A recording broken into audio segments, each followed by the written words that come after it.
Com certeza. A minha gratidão por você estar aqui conosco mais uma vez em Volta Redonda. Nesse momento que você vem trazer para a gente toda a sua experiência na área da prevenção, essa experiência que vem ao longo dos anos, né, com todo esse estudo, deixando aquela prevenção de palestrinha para ser uma ciência da prevenção, com dados epidemiológicos.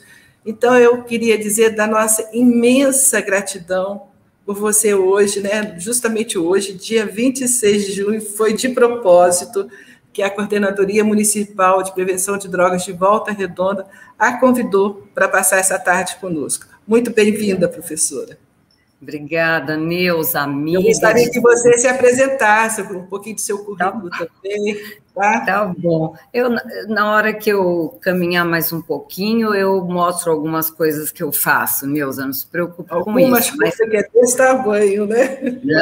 Não, algumas. Eu quero agradecer você, que conheço de muito tempo, de lutas na mesma área, vejo você de pé aí, passando seus perrengues e continua lutando, e, logicamente, dizer que eu me sinto honrada pela sua confiança e muito mais pela sua amizade. Obrigada. Podemos começar? Posso, sim. Primeiro slide aí. Eu já estou no slide. Eu vou passando aqui, Neuza, pode deixar. Então, Tá, obrigada, querida. Eu queria dizer que a Neuza me deixou muito à vontade, né, para escolher um tema que eu atualmente venho pesquisando, que é como nós devemos olhar para a prevenção de drogas, já que não temos um sistema de prevenção de drogas no Brasil. Temos algumas experiências exitosas, mas muito pontuais, que obviamente mudam um microsistema.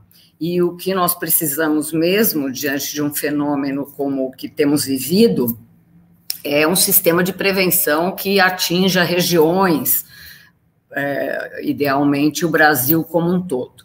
Então, eu disse a Neuza que eu sou médica, né, psiquiatra, tenho uma formação bem diferente. Eu fiz primeiro clínica geral, porque eu achava que o médico tinha que entender do indivíduo como um todo, só que na clínica geral quase que o meu paciente ficava sem cabeça, porque na área da psiquiatria, né, o clínico adentra muito pouco, estuda muito pouco, então a nossa formação ainda carece dessa amplificação, e obviamente olhar o sistema nervoso central, o cérebro, né, onde estão os transtornos mentais, de aprendizagem, outros transtornos do neurodesenvolvimento, como mais um sistema do corpo, um dos mais importantes, mas mais um sistema do corpo.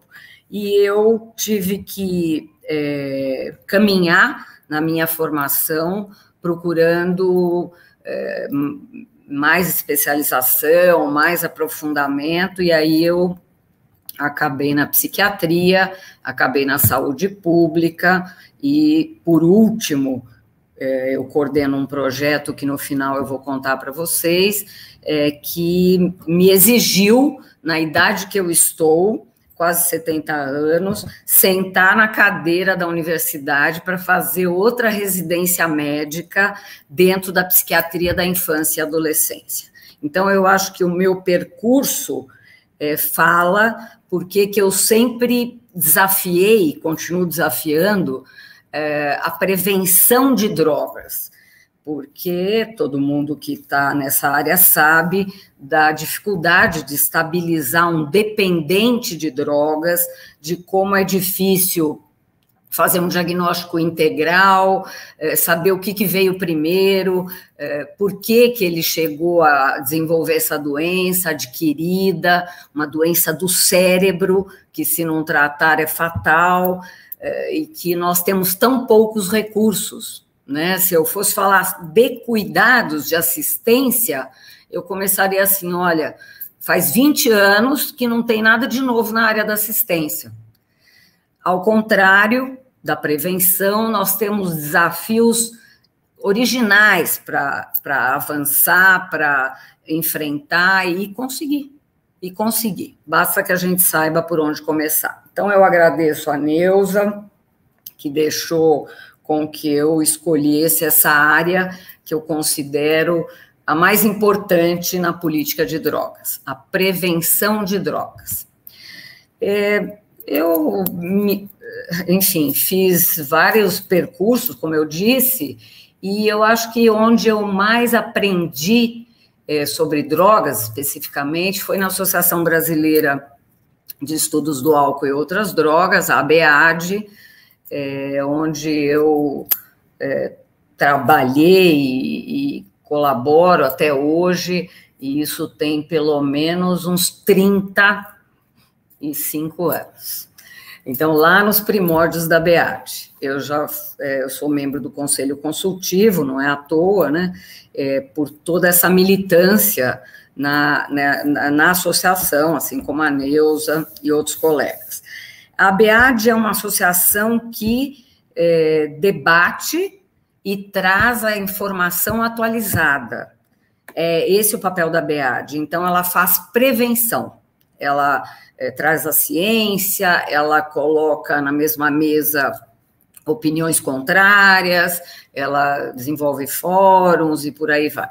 Eu coordeno atualmente um departamento dentro da Associação Brasileira de Psiquiatria, que departamento não, ele já foi, hoje ele é só uma comissão de dependência química, onde também a gente desenvolve algumas ações. E o mais importante que eu tenho feito é coordenar uma política municipal de drogas, num município muito pequeno, do centro-oeste do estado de São Paulo, se chama Tarumã.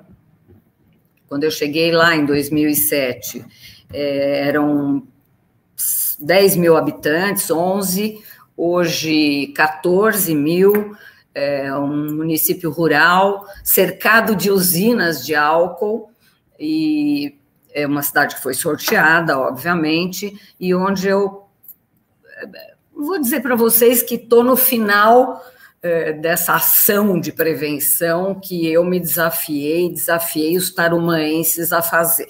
Mas isso vai ficar para o final, a gente tem que começar do começo, e o começo é hoje, e o começo é a pandemia Covid-19.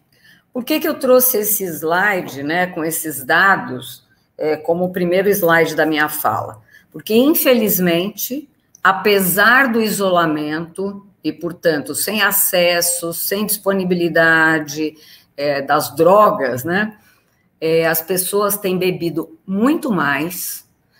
São 3 pesquisas já que representam o mundo, e o Brasil participou das 3.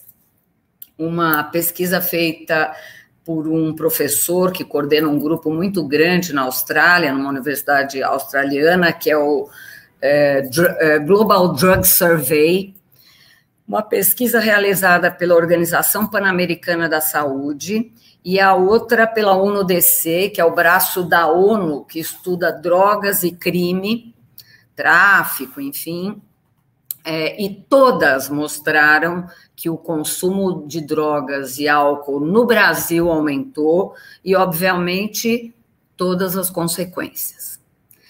Consequências que não são nada agradáveis, como a violência doméstica, que é muito séria, geralmente contra a mulher, crianças, adolescentes.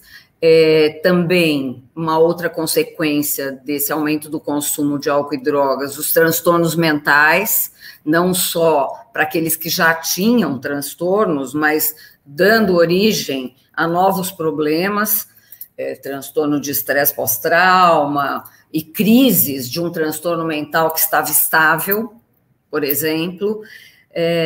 E o álcool é a número 1, uma droga lícita, que é possível pedir facilmente, né, pela internet. As indústrias se reinventaram, né, elas têm delivery, elas promovem festas virtuais, né, incentivam festas virtuais, e nós, os que militam uma política de drogas, sem nenhuma estratégia para cuidar do impacto dessa pandemia. Vocês estão vendo os dados, 40% responderam que aumentaram frequência de beber, bebem mais cedo, descrevem que tem parceiros para beber, geralmente o casal acaba bebendo junto, quer dizer, novos bebedores adentram esse cenário e, obviamente, muito mais problemas. Tem um dado que é muito grave, né, que é o seguinte: mesmo sem nenhum transtorno mental primário, esses indivíduos que estão bebendo mais, todos tiveram dano físico. E aí, numa pandemia, como é que o indivíduo sai para ir no pronto-socorro ou consultar um médico clínico nas fases que nós vivemos esses últimos meses de isolamento, de não funcionamento dos serviços de saúde, só os essenciais. E, puxa vida, eu vou num serviço que já vai ter um grau de contaminação mais alto, porque as pessoas que estão lá são vulneráveis e, sabidamente, essa doença incide nos mais vulneráveis, e é um ciclo que a gente não consegue romper quase sem nenhuma estratégia de proteção. Então, no mínimo, né, Neuza, e aqueles que me ouvem, nós vamos conseguir aprender o que fazer na próxima pandemia. Eu, quando falo isso, já fico com um certo desconforto, porque eu sou de uma época que a Organização Mundial de Saúde nos avisou, isso vamos falar lá de 1990, 95, que nós já estávamos numa pandemia do álcool, né? Já estávamos numa pandemia do tabaco, que já tínhamos que manejar essas ações, desenvolver políticas, né, na década de 90, né, as primeiras políticas do tabaco surgiram aí, né, porque até aí, 90, a indústria fumageira escondia os achados científicos de que o tabaco causava dependência, comprava os pesquisadores e fazia propagandas maravilhosas. E hoje a gente assiste a indústria do álcool fazendo a mesma coisa para vender o seu produto, né? Então, outro dia, né, estamos falando da década de 90, a Organização Mundial de Saúde já dizia do impacto do consumo dessas substâncias, e a gente pouco avançou, eu acho que mais nos últimos anos, 10 anos, aqui no Brasil, que a gente consegue avançar na questão das políticas de drogas. Lógico que a prevenção fica por último. Por que a prevenção fica por último? Porque a prevenção vem depois que a gente aprende que aquilo é uma doença adquirida do cérebro, que eu acabei de falar do tabaco. Até 90, os estudos eram feitos por pesquisadores da indústria, que diziam que não era só um hábito, né? Fumar era um hábito, e mais, melhorava a dor de cabeça, melhorava a dor de garganta, o médico aparecia fumando, fazendo propaganda do cigarro. Quando a doença aparece para valer, infelizmente, né? Aí a gente já está olhando para a ponta do iceberg, temos que sair correndo para aprender a fazer prevenção. A política vem muito depois, muito depois. Então, a política como um todo, né? Então, lá na década de 90, algumas ações para o álcool, a própria BEAD tinha mandado um programa de controle do álcool, porque os fundadores da BEAD estavam pesquisadores da área, Jandira Mazur, José Manuel Bertolotti, Sérgio de Paula Ramos e outros, estavam muito preocupados com o impacto do álcool, né? E já haviam mandado para o governo um programa para prevenção e tratamento, por exemplo, não se falava em controle da oferta de drogas, né? Que são os dois braços da política, né? A redução da demanda, que é a prevenção e o tratamento, e o controle da oferta, que são as medidas de fiscalização, de regulação, de repressão, no caso de drogas ilícitas, no caso da venda das drogas lícitas para adulto, para adolescentes, enfim, nem se falava disso. Se falava do impacto do álcool e se ensaiava o impacto do consumo do tabaco. Mas agora nós temos um outro impacto para pensar nesta questão. Por quê? Porque os manuais diagnósticos, a própria CID-11, já traz no seu bojo menos critérios para fazer diagnóstico de dependência. Aquela categoria abusador já caiu por terra. Por quê? Se o abusador tem problemas, ele já está sofrendo o impacto da instalação dessa doença no cérebro e perdendo o controle, porque ele mantém o consumo apesar dos problemas. Nem infere que o problema advém do consumo do álcool, por exemplo. Então, o que nós estamos observando? Nós estamos observando que com 2 critérios já se configura, 2 critérios positivos, já se configura o diagnóstico de dependência de álcool, por exemplo, transtorno por uso do álcool. E aí, haja serviço, haja política de prevenção, haja controle da oferta do álcool, quer dizer, nós vamos ter que ter mesmo uma política que faça diferença, porque a prevalência dos doentes que adquirem a doença aumentou. Aumentou muito. Hoje nós temos clareza do impacto social, físico do álcool, né? Antigamente era mais o indivíduo, ficava uma prevenção focada no indivíduo, né? E hoje não, a gente sabe que esse fenômeno comprovadamente ele atinge a sociedade, atinge o entorno, atinge fundamentalmente a família e gera um custo para o indivíduo físico, mental, social enorme, além do custo com a própria saúde e com a saúde do seu grupo. Todo mundo conhece o adoecimento familiar relacionado à dependência de álcool e outras drogas. Então, essa mudança de diagnóstico, digamos assim, vai impactar nas políticas e a gente vai ter que trabalhar bem mais rápido. Eu acho que nós estamos no momento de conseguir trabalhar mais rápido, né? Nós vivemos a era digital, nós temos acesso à informação em segundos, e, portanto, antigamente, eu me lembro, né, da época que eu fiz a minha pós-graduação na Unifesp, eu ficava horas tirando xerox, meu Deus do céu, dos artigos, e tinha que pagar para fazer esse serviço na biblioteca, né?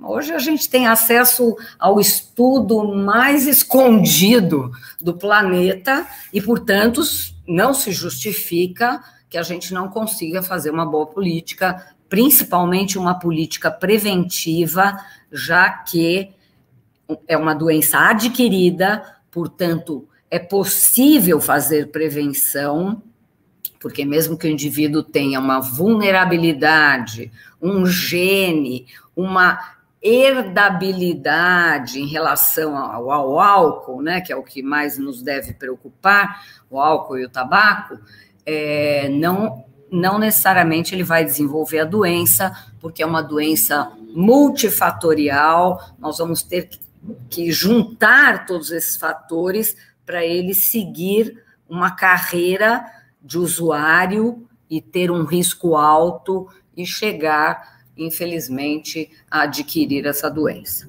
Então, dá tempo, sim, da gente interromper essa carreira se a prevenção for efetiva, se nós trabalharmos com uma prevenção moderna. Obviamente que, se eu estou falando de um fenômeno complexo, a prevenção também é complexa, né? E também nos garante que, como eu disse, fácil acesso hoje aos indicadores desse fenômeno, que é o uso de drogas, e isso justifica para qualquer gestor que é necessário investir, criar uma equipe e promover aí, como prioridade na gestão, uma política ajustada à realidade local. A taxa de mortalidade é alta, relacionada, as consequências, se não forem tratadas, são todas graves e fatais, e nós já temos um conhecimento de 3 décadas do impacto de tudo isso. Então, buscar a experiência exitosa, principalmente as nossas, né, para não perder tempo com a aculturação, né, de projetos, porque um projeto lá da Austrália muito dificilmente vai se ajustar aqui lá em Tarumã, né, nem um projeto de São Paulo, cidade de São Paulo, é ajustável em Tarumã.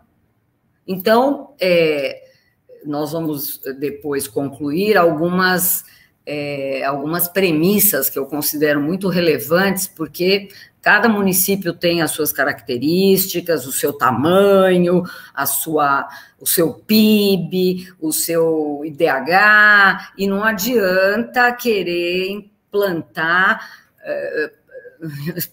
projetos estratosféricos, porque esse projeto não vai caminhar.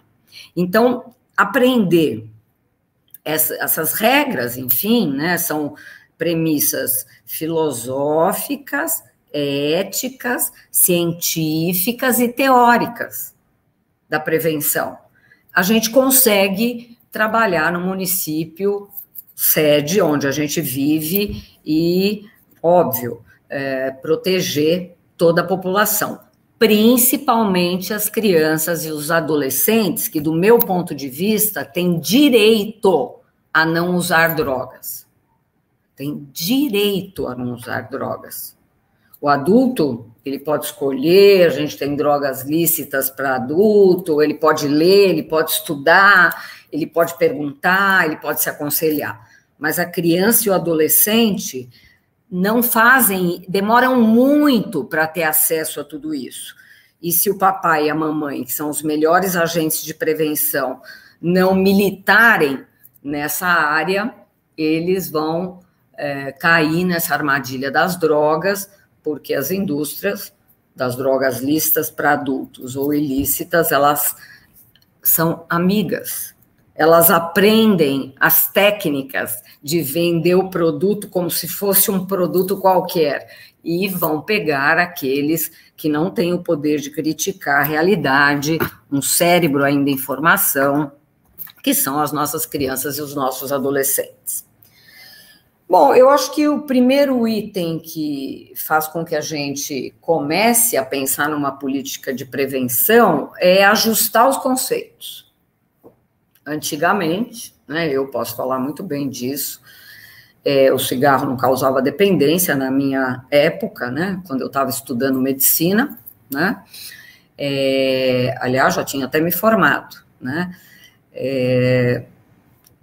se eu usasse menos, se eu fumasse menos cigarro light, era seguro. O problema era sempre a droga, então o cigarro, né, nunca era um fator externo a isso, a droga era o vilão, né, uma pedagogia do terror que até hoje é usada, né, um absurdo, porque é uma pedagogia de 1960, né, a gente já vai fazer um caminho aí pela história da prevenção, porque é interessante entender isso também, e nós sabemos que não é nada disso, que mesmo em pequenas quantidades, as drogas podem causar dano, portanto, não existe uso seguro, que o efeito tóxico depende da minha vulnerabilidade, né, das minhas características, né, entre outras questões, óbvio, né, próprias questões da droga, do ambiente, quer dizer, de múltiplas questões que não basta fazer prevenção para um indivíduo, é preciso fazer para o coletivo, porque o coletivo ajuda nessa boca de urna, né? Nesse falar, advogar para causas que interessam para todos, e que tratar é melhor que prevenir, que prevenir é melhor que tratar, que internar, que prender é melhor que remediar. Minha avó já dizia isso e não entendia nada de droga. Mas isso é verdade. A prevenção é mais barata também e, obviamente, é tudo que a gente precisa quando a doença é evitável. Tem doenças que não são evitáveis, que a gente vai trabalhar para boas práticas, para um tratamento adequado, melhor tratamento disponível para o nosso paciente, nós vamos oferecer. Mas adquirir uma doença que você pode interromper o processo lá no começo, e a gente não trabalhar com isso é muito, muito sério, né? Pensar que a gente está na idade da pedra quase, né? Bom, tá aí a história da prevenção, rapidamente. Vamos falar lá da década de 30, o conceito moral, vamos falar depois, já que o conceito moral não funcionou, né? Apelar para os bons valores, não deu certo, se instalou a pedagogia do terror, e aí, obviamente, que também não ajudou em nada, porque terrorismo não funciona, muito menos para adolescente, né? Porque o amigo dele usa e não acontece nada. Então, fazer terrorismo com droga só serve para o adolescente dar risada da gente, né? A gente perder a credibilidade, bem na verdade. Eles sabem muito mais que a gente nesse momento da era digital. Dar só informação de drogas também não deu certo, esse modelo demorou muito tempo para ser movido, né?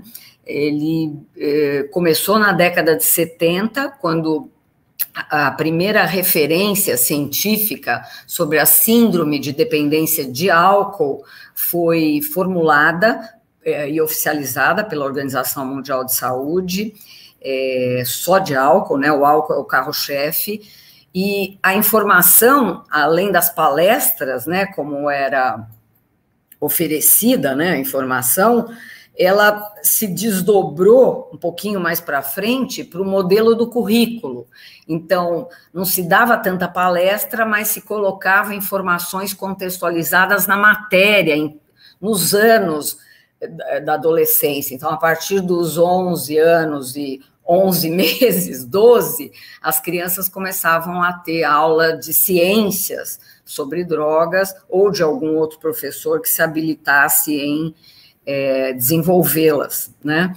E, infelizmente, focada só no adolescente, né? Essa pedagogia também não produziu os resultados esperados, mas ela ficou funcionando por uns 20 anos, né? Até a década de 90, quando a educação adota uma pedagogia um pouquinho mais afetiva, trabalhando com alternativas mais saudáveis de vida, que no começo foi muito bem-vinda, né? Está aí o conceito de qualidade de vida da Organização Mundial de Saúde, da década de 80, e era a base, né, dessa pedagogia, mas também criou um pouco de artificialidade do modelo, porque nem todos conseguiam desenvolver as estratégias recomendadas, né? A parte da educação afetiva, até hoje, a gente utiliza nas escolas, mas essas alternativas, fazer esporte, uma dieta saudável, ter uma postura de valores muito adequada, enfim, é mais dinâmico do que a gente imagina, é mais instável do que a gente imagina, é só a gente pensar hoje, né? Vamos transportar esse modelo para a pandemia, dificilmente a gente conseguiria usar esse modelo. E também esse resto de pedagogia do terror, né, falando do lado dos malefícios das drogas, né, só malefícios, e ao mesmo tempo utilizando ainda drogas na própria medicina, né, os derivados da morfina para tirar a dor, quer dizer, também tendo os benefícios dessas drogas, criava uma ambivalência nesse modelo, né? As aulas tinham ainda um pouco desse ranço, né, da pedagogia do terror, da falta de informação, dos estudos que ainda estavam sendo processados. Mas, sem dúvida, os modelos avançaram e hoje, a partir do século XXI, se preconiza modelos multicomponentes. Por quê? Porque o ser humano não é estático, muito menos o planeta. O ser humano, o jovem, né, o adolescente, está lá, ele não está numa bolha, ele interage, ele tem a família, ele tem, muitas vezes, o usuário dentro da família, ele tem uma vizinhança, tem a escola. Então, quanto mais componentes você colocar no modelo, mais estável esse modelo vai se mostrar. E é lógico que um modelo mais estável é mais fácil de avaliar, né? Então, aí as tecnologias, né, as análises, né, as pesquisas em curso. Por quê? Porque não adianta aplicar um modelo lá em Tarumã e não avaliar o resultado, porque eu nunca vou poder replicá-lo. Eu nunca vou poder replicá-lo. Esses modelos, eles são replicáveis a partir de uma ciência da prevenção, porque existe a ética em pesquisa, e eu preciso obter resultados positivos para poder dizer que aquele modelo pode ser aplicado em municípios de pequeno porte, porque as características vão ser dinâmicas, favorecendo, no final, essa estabilidade importante, que é a própria política, né? Porque o modelo caminha, mas qual que é o foco? É criar uma estratégia de prevenção estável, lógico, com medidas para catástrofes, para questões não previstas, para fenômenos que já estão sendo pesquisados e que podem surgir daqui 2 anos, 3 anos,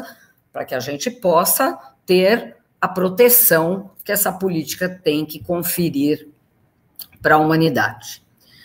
Bom, falei alguns pressupostos, mas é lógico que a prevenção, como eu disse, lá na década de 90, ela estava ligada a uma prevenção na saúde. Por quê? Porque o que se conhecia para valer era a síndrome de dependência, lá da década de 70, como eu falei. Então, a prevenção acontecia na atenção básica, a saúde, porque nós estávamos querendo prevenir uma doença, como eu disse, que era prevenível, né? Uma doença prevenível. Eu interromperia a carreira do indivíduo, ele já poderia estar num estágio de tolerância, já ter alguns processos neurofisiológicos desenvolvidos, mas ele faria uma desabituação, uma dessensibilização, teria que ter como meta abstinência, e esse cérebro flexível, esse cérebro plástico, né, o adolescente aí, a criança, 10 anos, 11 anos, 12 anos, o adolescente, 12 em diante, ele poderia recuperar aquela estabilidade do seu próprio cérebro.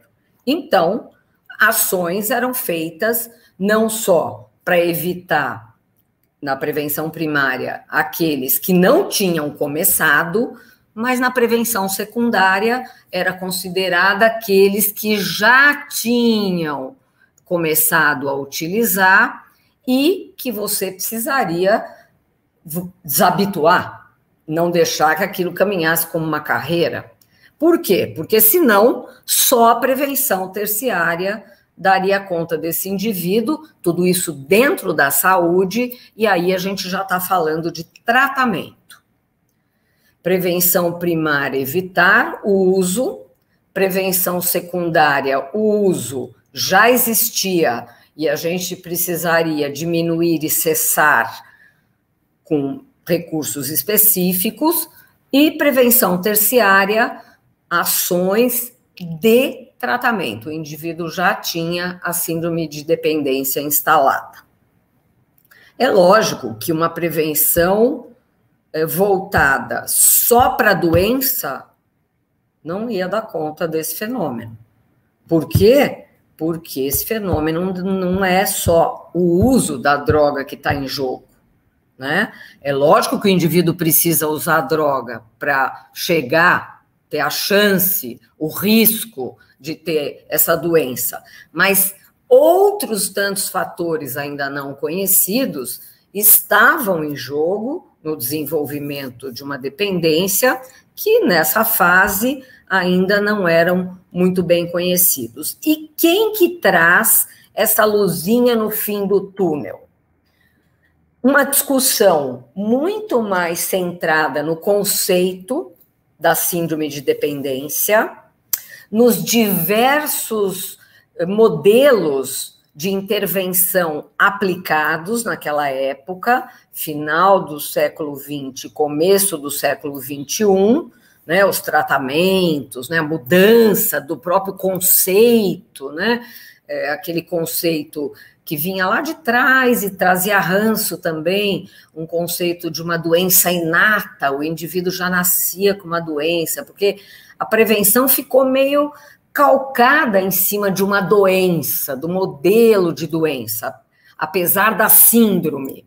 Por quê? Porque não conhecia os outros aspectos do desenvolvimento da doença. Mas, estudando as ações, vendo a resposta, observando, avaliando a resposta aos tratamentos, observou-se que era mesmo necessário estudar um pouquinho mais para entender suas múltiplas dimensões. E, obviamente, a maioria já sabe, as dimensões eram sociais, familiares, genéticas, espirituais e do próprio contexto do uso de drogas, isto é, do ambiente. Então, obviamente, se deparou com um dinossauro, do meu ponto de vista, né? Eu lembro bem dessa época, né? Nós estamos aí no ano 2001, 2002, e nesse momento eu lembro que nós fomos pelo Brasil inteiro, Neuza, quase que nem bandeirantes, né? Em todas as regiões do país, num momento que foi muito profícuo em relação a estudar esse fenômeno, desenvolver políticas mais ajustadas a ele, ao fenômeno das drogas, né? E fomos conversando com as regiões brasileiras para escrever uma política de drogas. Por quê? Porque nós não tínhamos nenhum resultado positivo, a prevenção aqui no Brasil era zero, ela não acontecia nem na saúde, muito menos uma prevenção ecológica, né, que tem que abarcar todo o ambiente, né, o ambiente familiar, social, espiritual, enfim, abarcar tudo que envolve aquele indivíduo, né, e o que nós acabávamos por receber nos nossos tratamentos eram indivíduos gravemente comprometidos, muito gravemente comprometidos, onde o tratamento era totalmente ineficaz. Naquela época, nós trabalhávamos com uma eficácia de tratamento que não chegava a 30%, né? E hoje, com a prevenção moderna, mesmo que ainda engatinhando, né, para ser implantada no Brasil, temos poucos lugares que trabalham com essa prevenção de risco, né, para que a doença não se instale. Hoje nós conseguimos, como qualquer doença crônica, diabetes tipo 2, hipertensão, né, alguns tipos de hipertensão, síndrome metabólica e outras, atingir uma efetividade de 50%, 60% nos nossos tratamentos baseados em evidências. Então, à medida que nós vamos conhecendo melhor como manejar o fenômeno das drogas, e não é mais aquela visão, né, aquela cultura existencial apenas, né, usar a droga, um direito do ser humano para aliviar a angústia existencial. Não, olha, vamos achar outro jeito de aliviar a angústia existencial, porque hoje conhecemos as drogas muito mais do que há 30 anos atrás, e não é uma substância inofensiva, não é uma substância qualquer, não é alimento, não é um alívio para a alma. E aí eu acho que a coisa muda para valer e traz bons resultados. É lógico que alguns locais são invisíveis ainda em relação à política de drogas, né? Então, a emergência é um deles, né? Falando um pouquinho mais de cuidado, mas pensando a prevenção. Por quê? Porque se o indivíduo se intoxica de álcool, com o álcool, ele usa lá 6 doses, mais ou menos, que é o padrão de intoxicação de um adulto, 6 doses, 6 shots de destilados, 40 ml, ou 6 latas de cerveja, ou 6 copos de vinho, ele já está intoxicado e ele pode chegar na emergência, que não tem profissional treinado para identificar o problema das drogas, que não sabe aplicar boas práticas. Lógico, nem precisa, ele vai ter que tratar da manutenção da vida do indivíduo. Mas na hora desse indivíduo ir embora, se ele não fizer um bom encaminhamento, a emergência virou uma porta giratória. Daqui a pouco ele volta para a emergência intoxicado de novo. E ele não está dependente. Então, a prevenção hoje, pensando nessa abordagem mais ecológica, ela é muito mais ampla. Muito mais ampla. E eu trago bastante dados do álcool, porque ele é o nosso problema de saúde número 1 no Brasil, hoje, e aparece nos resultados aí das pesquisas, né, aumentando taxa de tentativa de suicídio, de queda, de acidente automobilístico, de queimadura, de afogamento, e tudo isso, inclusive no adolescente, né? Inclusive no adolescente, transtorno relacionado ao álcool. 50% dos adolescentes são positivos quando chegam numa emergência por algum tipo de trauma aqui no Brasil. E eles não estão dependentes de álcool. Eles só se intoxicaram. E na hora de ir embora, ter logo. E ter logo não serve para esse caso, porque ele já está se intoxicando, ele já está tendo um consumo de risco que pode ser revertido se ele receber uma intervenção breve e for encaminhado para um programa de prevenção indicada, que é aquele indivíduo que já usa e tem problemas. Quer dizer, provavelmente ele já tem uma dependência leve, que é muito mais fácil de tratar que uma dependência grave, que é a nossa população do CAPS-AD. Bom, o Brasil tem pouquíssimos dados sobre emergência, e isso, do meu ponto de vista, é uma fragilidade do sistema de atenção à saúde, ao usuário, e não nos ajuda na prevenção. Bom, os dados melhoraram, mas ainda não tínhamos obtido a tal da estabilidade esperada.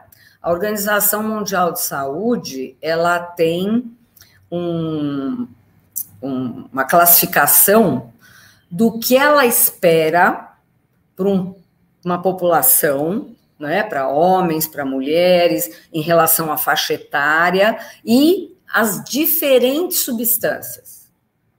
E se nós olharmos o que é esperado, por exemplo, para consumo de calmantes pela Organização Mundial de Saúde, lógico que o consumo esperado é aquele que os países desenvolvidos fazem, porque eles já têm prevenção, eles já têm política, eles têm dinheiro, eles aplicam o dinheiro em boas práticas, porque eles conseguem fazer pesquisa, enfim. Estima-se que, no máximo, 2% da população no mundo faça uso dependente de calmantes. Aqui no Brasil, lá nas cidadezinhas do interior, a taxa de prevalência de uso de calmante é 16%. É uma pandemia, gente. Passou o álcool.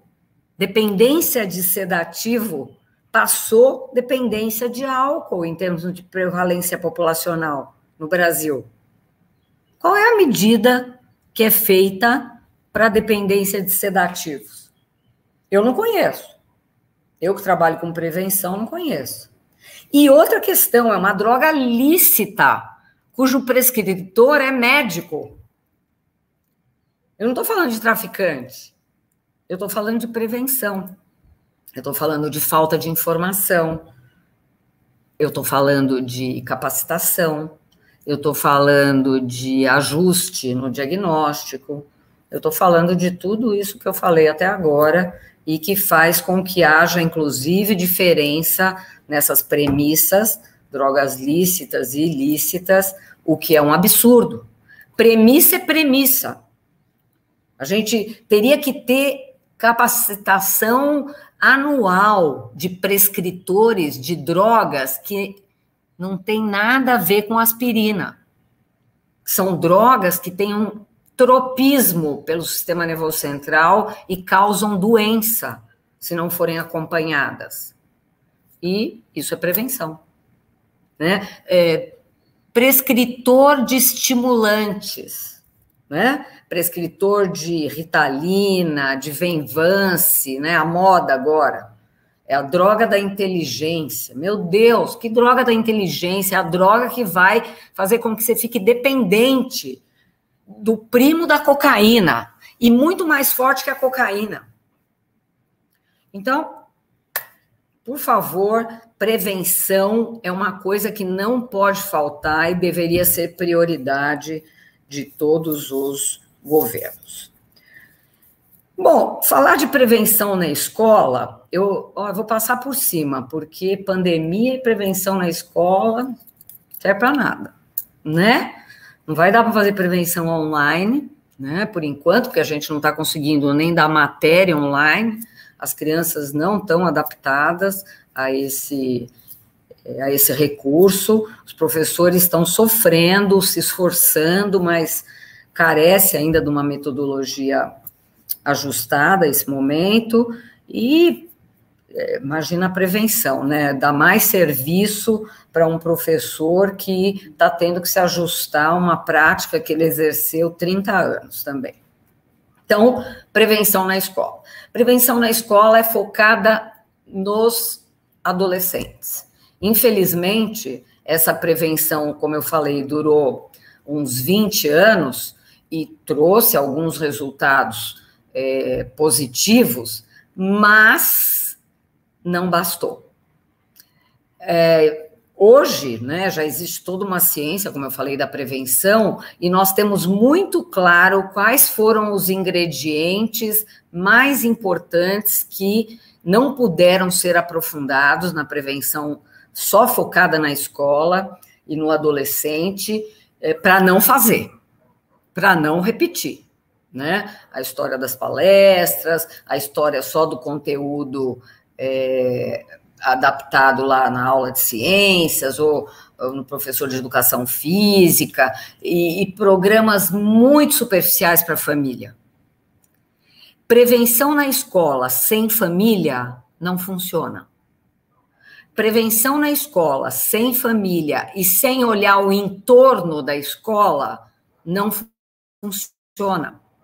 Então, obviamente, quem se habilitar a um programa de prevenção nas escolas tem que utilizar todas as diretrizes e tem que também entender sobre as barreiras, né, e usar os dados, entender o que a escola quer, porque se a escola não aderir, né, de uma forma bastante apegada à proposta do projeto, a gente também não consegue avançar. Os ingredientes ativos são diversos e é óbvio, passa por uma coisa muito complicada, que é a mudança de atitude do corpo docente. Por quê? Porque o melhor agente de prevenção é o professor na escola.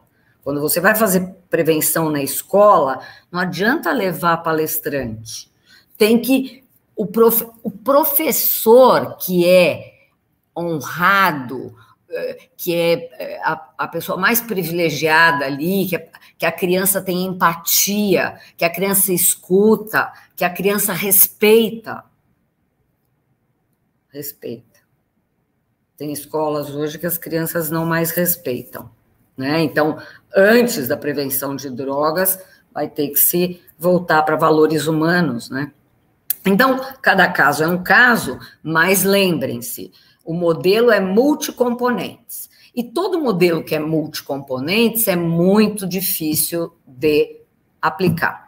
Precisa uma equipe, precisa a equipe tocar afinada como uma orquestra, precisa ter apoio da gestão, carta branca, quer dizer, a gestão, o diretor, por exemplo, da escola, ele é o protagonista do projeto, ele é o carro-chefe, mas ele precisa passar a batuta para a equipe que vai desenvolver, que está ali trabalhando, às vezes o especialista é de fora, mas a equipe toda que implanta e implementa o projeto é da escola, para que esse projeto caminhe, traga depois a família e cuide do entorno. Eu estou falando do entorno, porque não adianta nada fazer programa de prevenção na escola e na festa de formatura as crianças viajarem sozinhas com alguns monitores e ficarem uma semana tomando porre. Nós estamos falando do entorno. Nós estamos falando da festa que eles frequentam, que não seja de formatura, open bar. Nós estamos falando do bar da esquina da escola, que vende para eles cigarro, álcool, cigarro do Paraguai, contrabandeado. Portanto, precisa cuidar do entorno da escola. A escola vai cuidar sozinha? Não. Ela vai ter muitos atores externos, entre eles, obviamente, a família, que vão desenvolver tais estratégias. Bom, e aí, como essa prevenção também teve um resultado, esses são todos trabalhos, né? Depois vocês podem ter acesso, que eu vou encaminhar isso para vocês. A escola teve um resultado bom em alguns momentos, mas também não esgotou essa prevenção. Quem que dizia isso para esse modelo? Os levantamentos epidemiológicos, a prevalência do uso de drogas entre adolescentes, que só vem crescendo. A política de tabaco é uma política de sucesso, mas, infelizmente, o uso do tabaco aumentou. É a pandemia? Pode ser. Qual é a estratégia? Temos que pensar. Aliás, já tinha que estar pensada. Bem, na verdade, acho que esse é um conceito bem importante, assim como as leis, a política caduca, fica velha. Não sou só eu que fico velha. Tudo envelhece e precisa ser atualizada. A nossa lei de drogas já foi atualizada, nesses 30 anos que eu trabalho na área, ou mais, 4 vezes. E é isso, se não atualizar, não anda. Então, obviamente, intervenção preventiva para adolescente teve algum resultado, mas careceu aí da família mais integrada, a comunidade mais integrada, que aí sim faria toda a diferença. Então, trabalhar com essa tal dessa abordagem ecológica é bem difícil. É bem difícil, tá? É óbvio que nós temos que dar o desconto, né? O portfólio da prevenção antigamente era muito limitado. A gente não tinha acesso a quase nada. Eu trabalhei com esse modelo. Eu trabalhei na década de 80 com esse modelo, socorro. Imagina, eu peguei todos os vocês terem uma ideia, eu peguei todos os professores de uma cidade lá onde eu morava, chamei uma equipe multidisciplinar de médicos e alguns professores de uma universidade que tinha nessa cidade, onde eu fiz a minha formação em saúde pública, e aí montei toda uma estratégia de prevenção para eles aplicarem lá o modelo do currículo, etc. E depois, no final, a molecada estava toda bebendo, estava tudo igual. Tá? Aí eu falei, não, eu não sei, é minha culpa, vamos estudar. E aí eu fui estudar, e aí eu fui aprender sobre cérebro, eu fui aprender que o cérebro do adolescente é o que vocês sabem mesmo, só se forma, olha aqui, ó, lá pelos 25, que ele está protegido de drogas, não dá para falar, né? Porque não existe uso seguro. Mas ele aguenta melhor. Mas antes dessa idade é roleta russa. Fora a instabilidade desse mesmo cérebro, né? Que de dia está de um jeito, de tarde está de outro, de noite está de outro. E fora que essas drogas vão agir nas áreas mais importantes que ainda estão por amadurecer, e que serão essas áreas que comandarão a vida desse indivíduo ainda não adulto, as áreas de autonomia, as áreas de memória do trabalho, de memória operacional, de capacidade de crítica. Tá aí, ó, o córtex pré-frontal. Imagina, as drogas agem aí. Não é um produto qualquer. E aí, obviamente, esse tipo de prevenção ecológica começou a juntar ações em todos os segmentos da sociedade, né? É uma premissa, né, da prevenção moderna, que é a intersetorialidade. Se não houver a participação de múltiplos atores para fazer agora um construto, né, uma prevenção que ela é primária em 3 níveis, ela é primária para todos, ela é primária para aqueles que têm fatores de risco, mas ainda não usaram, e ela é primária para aqueles que já estão usando, ela não funciona. Ela não vai funcionar, porque cérebro de adolescente não é cérebro de adulto. E o impacto, ele nem sente. Ele já bebeu 10 latinhas e ele não sabe nem o que está acontecendo. Ele quase está em coma e não sabe nem o que está acontecendo. Continua bebendo. Ele não tem a travinha que o adulto tem, que critica o comportamento, seu próprio comportamento. E aí, vários exemplos, né? Gestante.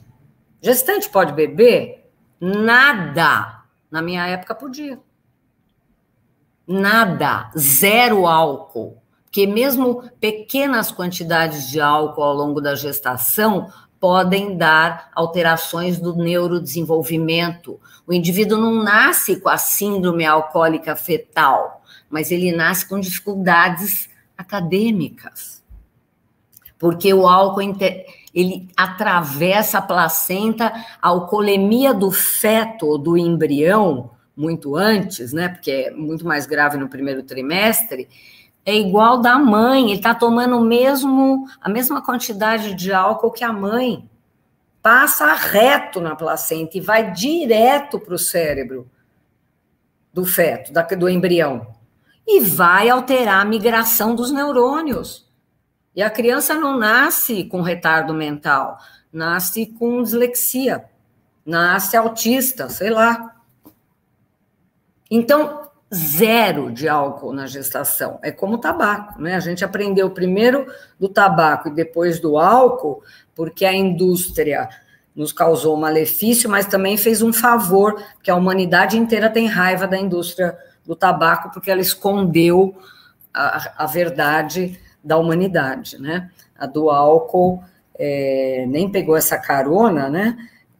Ela posa de carneirinho, mas ela usa bastante as estratégias da indústria fumageira também. Bom, agora já indo para o final, eu nem sei há quanto tempo eu estou falando, né, Neuza? Quanto tempo que eu estou falando? Socorro, 1 hora, hein? Enough. Mas, enfim, falando do que é preciso para fazer a prevenção moderna. Não, 1 hora não, um pouquinho menos. Mas, enfim, trabalhar com fatores de risco e proteção, por quê? Porque a prevenção tem que começar na infância.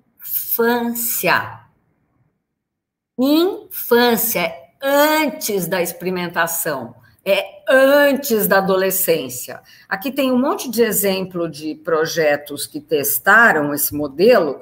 Eu vou falar mais da construção teórica, científica do modelo, depois quem quiser consultar é mais fácil, né? Um estudo ou outro, mas enfim.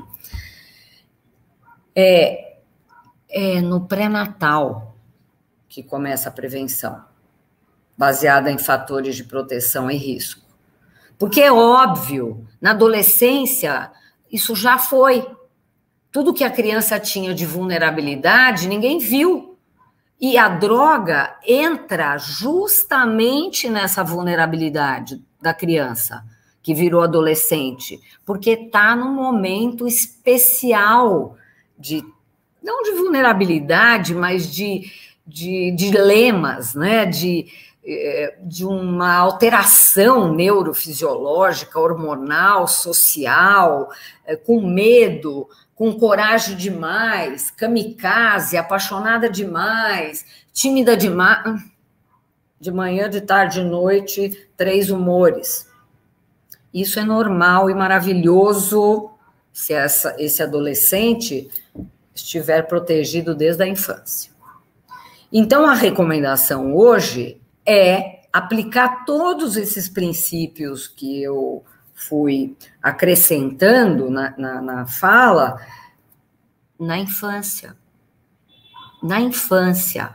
Observar a criança no ensino infantil, no ensino fundamental, trazer a família para dentro da escola, capacitar a família para proceder à mesma observação em casa, para acompanhar essa criança, para poder proteger. Lógico, se der para fazer um diagnóstico dessa criança, melhor ainda, se ela tiver com alguma dificuldade. Mas mais do que isso, trabalhar pelas potencialidades da criança. As crianças podem ter qualquer dificuldade, mas elas têm qualidades, elas têm características próprias, elas têm um desenvolvimento que também ainda ninguém viu, porque a criança está pendurada no lustre, de tão agitada que ela é. Então, lógico que esses agentes de prevenção, de proteção, eles têm que se unir.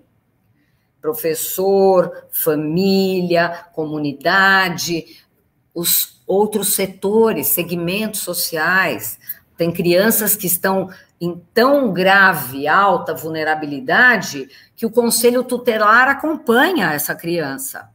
Então, o SUAS, né, o Sistema Único de Assistência Social, a unidade básica de saúde, cujo médico tem que saber que essa criança está sendo cuidada, ou que ela tem situações adversas na escola. É óbvio que ele não precisa saber de todas as potencialidades da criança, quem vai ter que desenvolver isso é a família e a escola. Mas o que faz essa criança sofrer, a unidade básica de saúde tem que saber. É referência para qualquer transtorno que essa criança possa ter e complicar ao longo do seu desenvolvimento. Lá nessa cidadezinha que a gente trabalha, que a gente adotou esse modelo de prevenção, a escola comunica à unidade básica de saúde que a criança tem tal vulnerabilidade. Tem transtorno de atenção, né? Tem deficiência de atenção e hiperatividade, está sendo tratada, né? Toma medicamento, e o médico de família coloca isso no prontuário da criança, para acompanhar o seu desenvolvimento. Enfim, questões que vêm desse modelo, que é o próprio modelo da dependência, e que, obviamente, tem que ser o modelo da prevenção.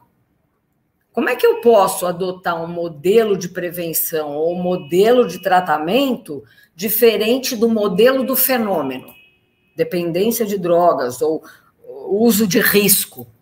É óbvio que não posso, né? Eu estou desconsiderando o ser humano, porque, obviamente, esse aí é um modelo do próprio ser humano, que é múltiplo, que tem as suas características, tem a sua potencialidade, mas também tem a sua vulnerabilidade, a sua genética, o seu psiquismo, as suas crenças, a sua cultura, a sua família, e vive naquela comunidade. Aqui tem alguns estudos falando da abordagem na família, que é muito importante. Olha, eu não entendo um modelo de prevenção sem a família. E toda vez que a gente excluir a família, a prevenção é capenga e o resultado é negativo, e nós vamos... Está aí o dado, né, o impacto das drogas na adolescência, com cérebros alterados estruturalmente, e nós não estamos falando de dependência. O sujeito dessa pesquisa era até 16 anos, e já tem alteração pelo impacto do álcool. Não é dependente, tá? É uso frequente. O cenário brasileiro é muito ruim, infelizmente, do meu ponto de vista, a emergência é um aspecto invisível, o adolescente é outro aspecto invisível, as mulheres, outro aspecto invisível. Imagina uma mulher mãe desta família. Como é que ela vai, que tem a dependência, como é que ela vai cuidar da criança? Como é que ela vai ter crítica para cuidar dessa criança que está sofrendo porque não consegue aprender, não consegue ler? Aí os fatores de risco que a gente utiliza e, obviamente, os fatores epigenéticos, né? O modelo familiar, né? Hoje a gente fala em fator de risco celular, telas, né? A criança não tem que ter celular. Ela já está na tela para acompanhar a escola. Não tem que ter celular. Celular é para adolescente, olhe lá, se o adolescente estiver estável. Porque se o adolescente estiver pipocando muito, pode pensar 10 vezes. E bebida alcoólica na geladeira de casa, ali está o Cebolinha, né? Essa aí é o jeito que a Ambev faz prevenção para falar que ela tem responsabilidade social, que é uma mentira, né? Porque bebida não é leite, né? E a criança vê a cerveja e o leite um do lado do outro, vai achar que não faz mal, né? Que é leve, que o pai... Olha lá a cara do pai. Será que esse pai está conseguindo fazer prevenção?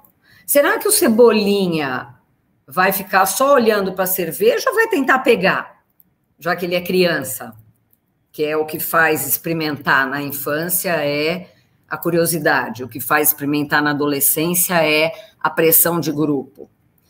Será que esses fatores que estão fora do indivíduo, como bullying, como a falta de tempo para os filhos, ou modelos disfuncionais, faz diferença na prevenção? É lógico que faz.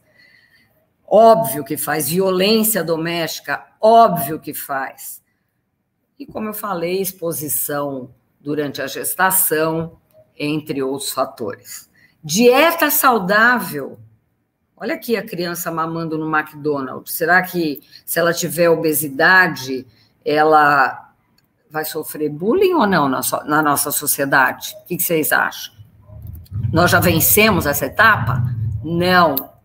Então, trabalhar com fatores de proteção já estudados, incluindo a escola, incluindo a família, vai fazer com que a gente crie um modelo de proteção possível. Porque, sinceramente, eu estou lá trabalhando na cidadezinha lá, que eu falei para vocês. Tem fatores de risco que são intangíveis. Eu vou dar um exemplo. Cidade do interior é todo mundo parente. Todo mundo sabe da vida de todo mundo. Não é tão fácil trabalhar com controle da oferta, porque o dono do bar é parente do vereador, que não deixa fechar o bar às 8, nem às 10, nem à meia-noite, ele vota contra. O controle da oferta é a legislação, é a regulamentação, e 100% das meninas continuam a comprar bebida nos bares. 100% das meninas, né? Que a bola da vez agora é a mulher, né? O consumo está aumentando e as suas consequências. Então, meus queridos munícipes de Volta Redonda, vamos pensar que a gente quer que o adolescente chegue a esse momento de desenvolvimento da vida e, para isso, a prevenção tem que começar em casa. A atenção primária à saúde pode ajudar com um programa de pré-natal para as gestantes, para as mães, mas também tem que começar na escola, na infância. E aí, os 7 itens, número cabalístico, que eu falei já, só resumidamente, por onde a gente tem que começar, mas eu acho que começar significa sonhar. Sonhar significa convencer os munícipes do seu sonho. E aí, tudo vai acontecer. A prevenção é possível, mas é complexa. Congresso da BEAD, de 9 a 11 de setembro, totalmente online. Espero vocês lá. Obrigada.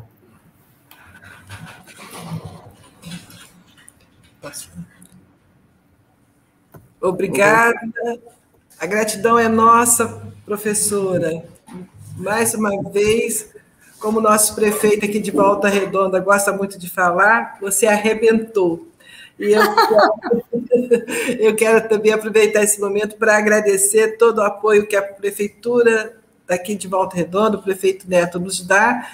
E, quem sabe, né, no futuro você vem aqui pessoalmente conosco nesse Advoga-se, de realmente nós construirmos uma política de prevenção que seja uma política de município, não de prefeito, mas uma política que ela tenha continuidade para a gente obter os mesmos resultados que você obteve lá em Tarumã.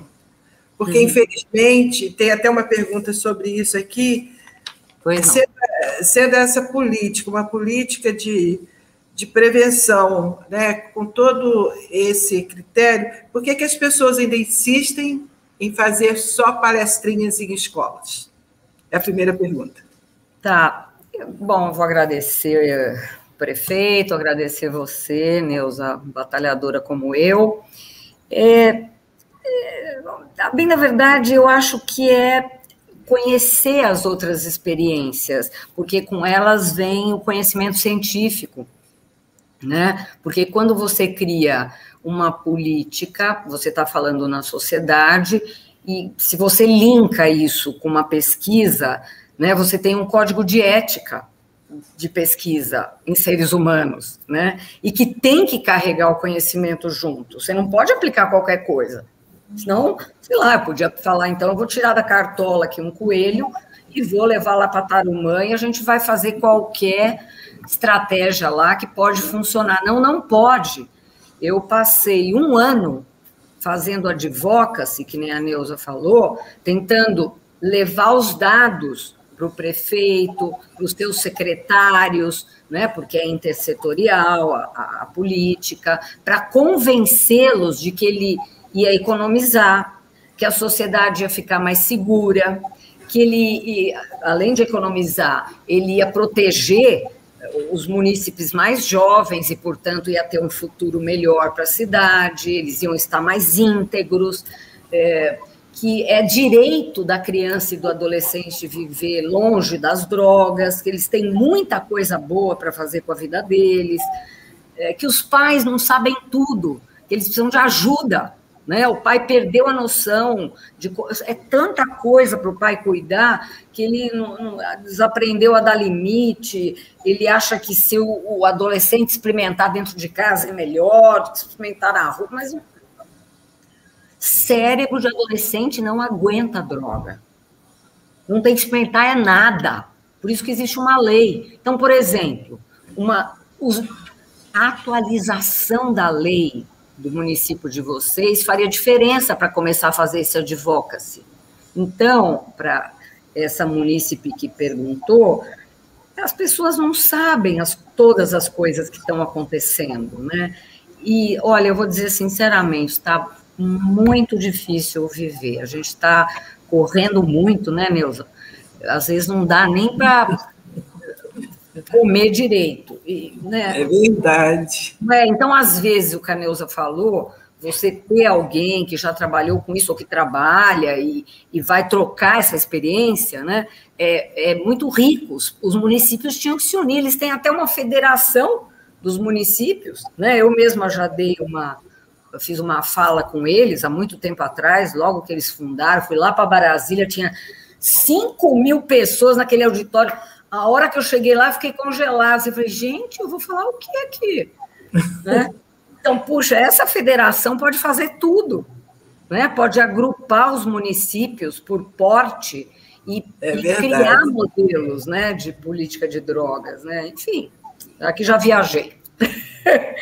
Aqui, mas eu quero até aproveitar essa tua fala lá em Brasília, e parabéns, hoje você estava lá em Brasília, no Ministério, né, da Senapred, justamente defendendo isso aí. Quem sabe isso vira uma política do Estado, né? Vamos torcer junto. Deixa eu continuar as perguntas. Existe lei sobre prevenção no entorno da escola? Olha, existe uma lei municipal, né, aqui no estado de São Paulo, que determina que no estado de São Paulo, porque é em Diadema, né, que foi a primeira cidade aqui do Brasil que fechou bares às 11 da noite, por meio de uma lei. Todos os estabelecimentos que vendiam bebida alcoólica fecharam, e nessa mesma lei tem um artigo que determina que esses estabelecimentos comerciais têm que ficar, eu não me lembro se é 100 metros, 1 quilômetro, eu não lembro mais qual é a metragem, mas são leis municipais, né? Porque o município tem autonomia para fazer a sua própria lei, né? Lá em Tarumã nós temos uma lei que oficializou a política de drogas em 3 níveis: assistência social, saúde, educação, e é óbvio que a gente só conversou sobre a prevenção, mas a gente tem outras ações que fazem parte dessa política. E agora a gente está com uma lei que, por enquanto, a gente está brigando lá, que foi a história que eu falei lá do vereador, enfim, que é uma lei, um projeto de lei que é para não usar droga na rua, tá?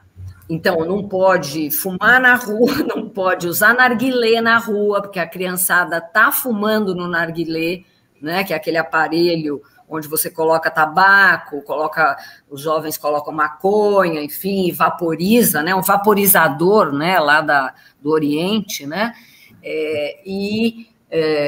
não pode andar com bebida na rua, por exemplo. Era isso que a gente queria com essa lei, né? Por quê? Porque o modelo de consumo influencia o comportamento dos jovens, né? E a gente não conseguiu desenvolver algumas medidas e queria uma legislação para nos ajudar. Mas, por enquanto, não conseguimos também. Não é tão fácil. Tá, mas aqui mais uma pergunta. Aqui, ó. O fim da propaganda diminuiu a atração pelo cigarro. É uma afirmação. O fim da propaganda diminuiu a atração pelo cigarro. A mesma coisa poderia ser feita com álcool, apesar da... Hein? Sem a menor dúvida. Apesar da força do mercado financeiro? Sem a menor dúvida. Deveria ter sido feita há muito tempo. A ABAD fez o seguinte, arrumou quase 1 milhão de assinaturas, fez um manifesto e divulgou, não deu 1 milhão, aí deu 850 mil, nós levamos para a Câmara de Brasília, dos deputados federais, portanto, olha, está aqui, a gente quer que isso se transforme em lei, sempre, igual ao tabaco. Sabe quando que a gente fez isso? 2003. Até hoje deve estar lá o nosso abaixo-assinado com 800 mil assinaturas. Então, precisa ter um lobby, né? Precisa ter um lobby. E não adianta querer controlar a propaganda. A gente tem um órgão de controle, é o CONAR. Só que esse Conselho Nacional de Regulação da Propaganda tem gente da indústria no conselho. Mais do que isso, eles são bonzinhos, entendeu? Então, é difícil a gente sair dessa armadilha que a gente está em relação ao álcool. Mas se fizer um lobby lobby do bem, né, no Congresso, a gente consegue, sim, lógico que consegue controlar a propaganda do álcool, que ajudaria muito no controle do consumo, principalmente para jovem. Olha, cada hora chegando mais perguntas aqui. Eu vou ter que, daqui a pouquinho, pedir, porque senão nós vamos ficar aqui o dia inteiro. Aí você manda por e-mail para mim. Pode pedir para o Vinícius mandar por e-mail que eu respondo. Aí, viu, Vinícius? Você manda por e-mail, né? Tem uma outra aqui. Como a senhora vê essa questão de não termos uma política pública de fato para esse segmento, principalmente no estado do Rio de Janeiro? Você acha que o segmento é de prevenção? Por que a gente não tem uma política pública de fato? Olha, eu acho que o Brasil é um país muito jovem, sabe? Eu penso que isso depende desse amadurecimento que a gente tem batalhado para conseguir, né? De qual seria, então, a melhor política para o Brasil, ou pelo menos as diretrizes nacionais de uma política de prevenção. E quando a gente escreveu a política pelo Brasil inteiro, lá em 2000, começou em 2000, 2001, a gente estava vindo desse modelo do currículo, né, que era esse modelo da escola só, veja só. Então, mesmo que a gente tivesse esse modelo da escola funcionando, que agora nem estaria mais funcionando, ele estaria decadente ou anacrônico, a gente não poderia usar mais.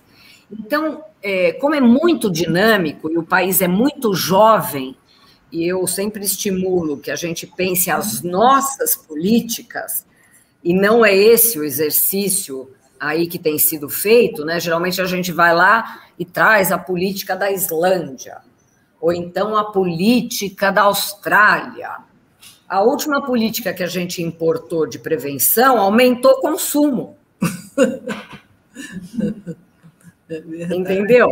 Porque por mais, veja, isso é uma crítica construtiva. Por mais que você tente ajustar o modelo, pelo amor de Deus, eu estou falando de cultura, entendeu? Eu sou filha de italiano, mas eu não tenho nada a ver com a Itália. Eu nasci e cresci aqui. Entendeu? Então, eu não vou lá na Itália, na cidade do meu pai, pegar a política da Itália para trazer para cá. Não faz sentido isso. E nós temos cabeças suficientemente criativas, sabemos trabalhar em equipe, sabemos respeitar os princípios da prevenção, que é a intersetorialidade. Eu jamais faria prevenção baseada só no que está na minha cabeça. né? Eu tenho que pegar o comunicador, o especialista em marketing, a assistência social, a saúde, a Neuza, enfim, eu tenho que pegar as pessoas que querem fazer a prevenção. E o país é muito jovem. A gente não tem história de política de drogas e a nossa história, para muitas coisas de direito, está sendo muito castrada. Aqui, então, seriam as duas últimas perguntas, né? Aí, uma delas seria: a senhora acredita naquele trabalho do bairro preventivo? Conhece? Acredito. Conheço. Conheço, gosto e tem que avaliar o resultado. Essa é a minha recomendação. Tá ótimo. Então, a senhora conhece o PROERD? Conheço. Qual o seu olhar, qual é a sua proposta sobre esse programa? Olha, eu até posso falar isso de carteirinha do clube, porque não do clube do PROERD, mas do clube da prevenção, porque quando o PROERD chegou no Brasil, que eu já andei em tantos lugares, eu era do CONED, que é o Conselho Estadual de Drogas do Estado de São Paulo. Era representante da sociedade científica e estava lá. E chegou o PROERD em São Paulo, no governo Alckmin.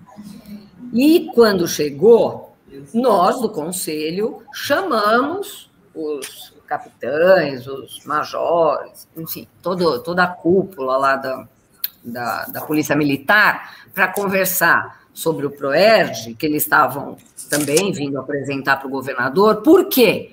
Porque veio de um programa americano, que é o DARE, e lá nos Estados Unidos já não tinha funcionado, não tinha tido eficácia. Veio para o Brasil, lógico, ajustado, né, com essa aculturação provável, né, e a gente queria conhecer, e queria, lógico, como especialistas, e também função do Conselho, fiscalizar as políticas. Um conselho estadual municipal tem que fiscalizar as políticas de drogas do município, do estado, né? Então, a gente queria saber o que eles iam fazer. E aí a gente não concordou com as estratégias, tá ok? Então, o grupo inteiro, tá? O conselho estadual. E aí, mas não é só não concordar, né? Como a gente faz análise crítica dos dados, a gente sugeriu uma transformação do PROERD. A gente sugeriu que ele fosse um programa de polícia comunitária, né? E não a polícia entrando na escola para dar aula, porque quem tem que dar aula é o professor, né? Na escola, mesmo que seja de drogas. Mas a gente falou, olha, vamos trabalhar com o conceito de polícia comunitária e vocês fazem prevenção na comunidade. E oferecemos todo um debate, ficamos meses debatendo, construindo estratégias, mas não foi aceito. E a última avaliação que eu soube, né, de uma pesquisadora na área, é que o impacto é nenhum. Está analisando o PROERD no Brasil. No Brasil. Tá? Não, o de lá já não funcionou, e parece que o daqui também não está funcionando. E a mudança a gente sugeriu lá em 1990, para ser mais exata. Tá certo. 30 anos.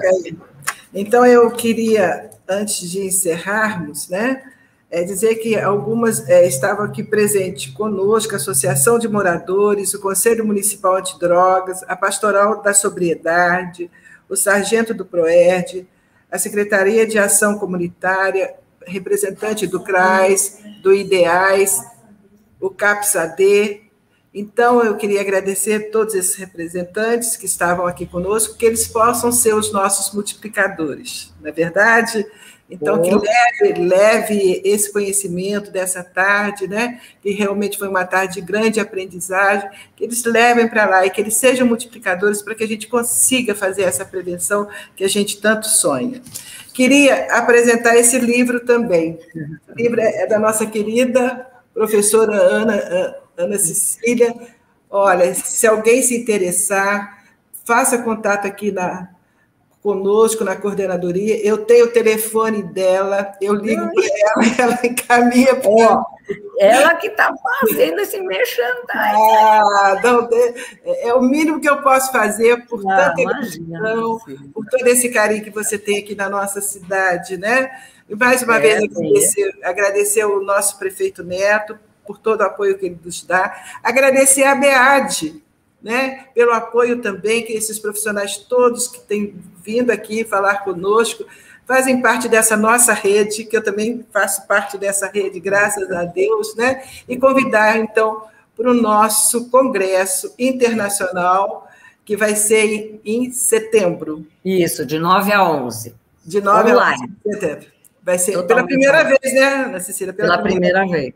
Pela primeira vez. Então, a todos vocês, a minha equipe, que está aqui comigo, juntinha comigo, sábado à tarde, né? Que, com poucos equipamentos, mas que estamos aí com muito carinho, com muita competência. Agradecer mais uma vez e a você, minha mestra, professora, nossa gratidão, tá? E o nosso carinho. Um beijo a todos, uma boa tarde, um feliz fim de semana, tá? Beijo. Eu que agradeço.